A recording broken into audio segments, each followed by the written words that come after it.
Hi all, this is Jess from Triple Tech presenting our project Pitch Pop Out. Our team consists of myself as a UX designer researcher, Novella, our developer, and Deborah, our project manager.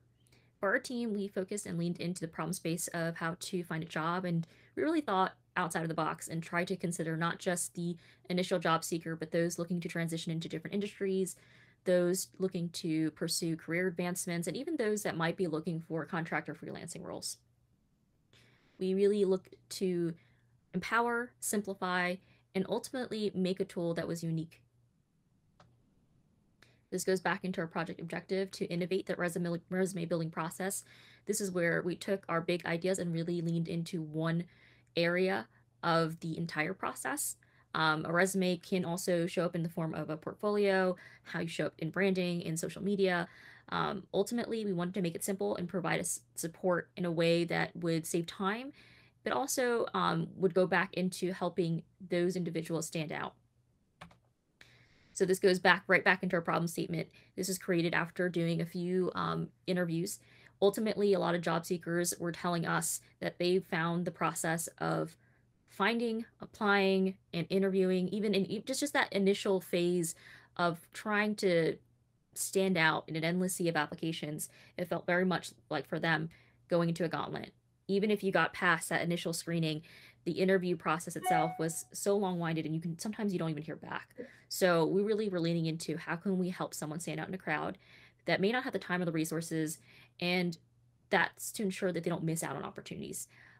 When it comes down to it, we're looking for that streamlined process. This goes into our how might we create a master profile to use for job application process. Our goals as we started to really dig into what was realistic within the time frame was how do we help those job seekers stand out? Those summaries can be very soulless or repetitive of the actual job description, and we thought a lot about a personal pitch, an elevator pitch. One of the most unique ways to stand out and really show your skill set, but also show your personality. We also thought about how can you save time. There are so many type of job applications you can come across with different but similar qualifications or requirements. How can we create a pitch that can now go back into the resume or potentially go back into other forms of how you show up in social media by simply copying and pasting and using AI technology. In addition to that, we were thinking about, okay, now that you've been able to find something to help you stand out, save time, how do we establish credibility? And this goes back to making sure that the pitch that's created is clear, ultimately, and persuasive. This is one easy way to demonstrate to an audience that you're knowledgeable and competent in your area of expertise. You don't have to say a lot, you just have to point out those important components. With our usability testing report, just to summarize, we did wind up having some challenges with being able to find applicants, as well as some difficulties with the time frames of getting those scheduled. So at the end of the day, what was the most helpful was really creating a screening boilerplate that we were able to post on Slack. We were able to reshare with friends and family, and it came down to 5 participants between the ages of 20 to 50. Most testers, 80% were female and 60% were employed. But ultimately, I would say there's a lot of variability within the testers in regards to demographics, but fell ultimately within what we were looking to learn more about. I would say most participants, when it comes down to completing the task with the lo-fi product that we created, they took about 10 to 15 minutes. And going back into some of the interviews, most of them shared that they would spend anywhere from 30 minutes to a few hours really finessing on their resume or spending so much time in trying to fill out a lot of those job applications. So shrinking time is really important for them. 20% of participants were not able to complete all tasks, and this helped us really lean into accessibility, simplification, and ways to really make sure that process was easy. 80% of participants were using more than one platform for their job search. So try to find a way to simplify that process. And this is when we were thinking big picture. Based off of all the things we learned from each participant, we created Sarah. Sarah is a female in her 30s. She's single. And the thing that stands out for her, again, the job application process feels so soulless and redundant. It almost feels like I'm going through an HR gauntlet, going back to our problem space. While I want to stand out, I don't have the time. This is our low fidelity. This was originally done using a mobile format. And this kind of shows some of the additional functionalities we wanted to explore originally, which was linking with some of those major platforms that most job seekers are currently using, whether they are a freelancer or someone transitioning spaces, being able to link their LinkedIn, be able to add their resume, and create a updated profile that would allow them to easily apply for multiple jobs in one sitting, in addition to keeping track of their jobs.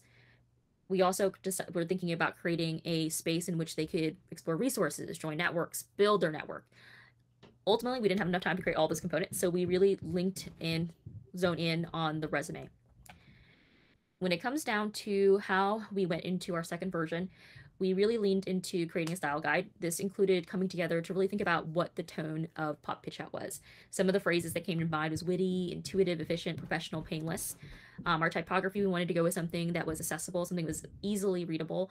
We did Montserrat for some of our header and numerics, and then Inter for a lot of our body and paragraphs. Our colors, we had much more than the colors I'm showing you here today. Ultimately, we used a lot from the Tailwind CSS. We created icons from our atoms. For molecules, we did buttons, drop downs, headers, footers, inputs, outputs, error messages, info messages, and we tried to actually create this initial version of it in one single page. Here you'll see our midfi, and ultimately this was where we really leaned into crafting a copy guideline so that when we would make changes going into the next version, it would be very easy to just start from the copy and then go into the visuals. We also created breakpoints formats from 1280 to 600, making sure that ultimately it was dynamic, and as you shrunk it, it would be usable across platforms. We also removed some of those unnecessary data points. You don't see it in this version of it, but there was a section where we were having the date and time where it was posted as just information for the user, but found that it wasn't really relevant and ultimately was not as important as being able to just generate and see different pitches that were generated at the same time. We also made sure we customized the focus state for maintaining accessibility and brand.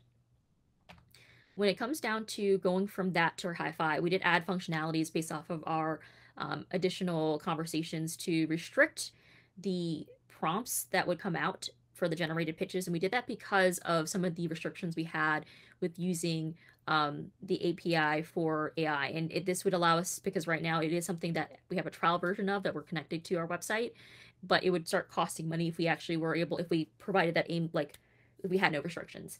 We also wanted to create a little bit of delight by creating a drop-down option for stylization. So if they wanted a version that was, let's say, witty, or if they wanted something that was more clean and minimalistic, where it was very short and sweet and to the point, they could choose some of those options.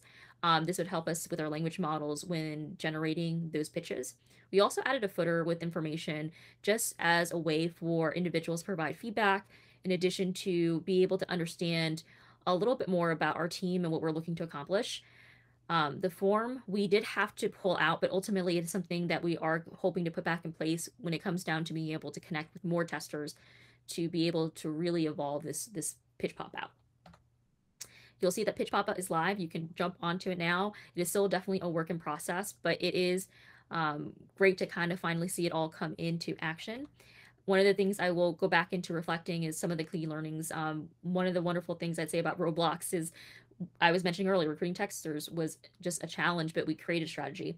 Novella also shared that, scoping the proof of concept down to something that was technically achievable was very challenging. We had a lot of big ideas that we had to step back from because it just wasn't realistic with the tools and resources that we had. But we were able to find some of those free tools.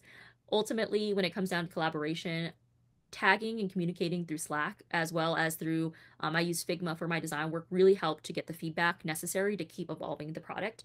Novella mentioned that, having a single source of truth is important for keeping everyone on the same page. I'm completely with her on that. Just being able to make sure that we were lining up within our goals. Some of the highlights I would say is I think one of the biggest things that I would take away is just that ongoing diary. It really supported creating a lot of the tools that made sure that there was a single, once again, go back to the single source of truth, but that helped create the brand guide, the design system, and the pitch deck. Novella shares that, having team members who are engaged, imaginative, and flexible made the learning experience much more fun. And I'm 100% with that. This was a great experience being able to lean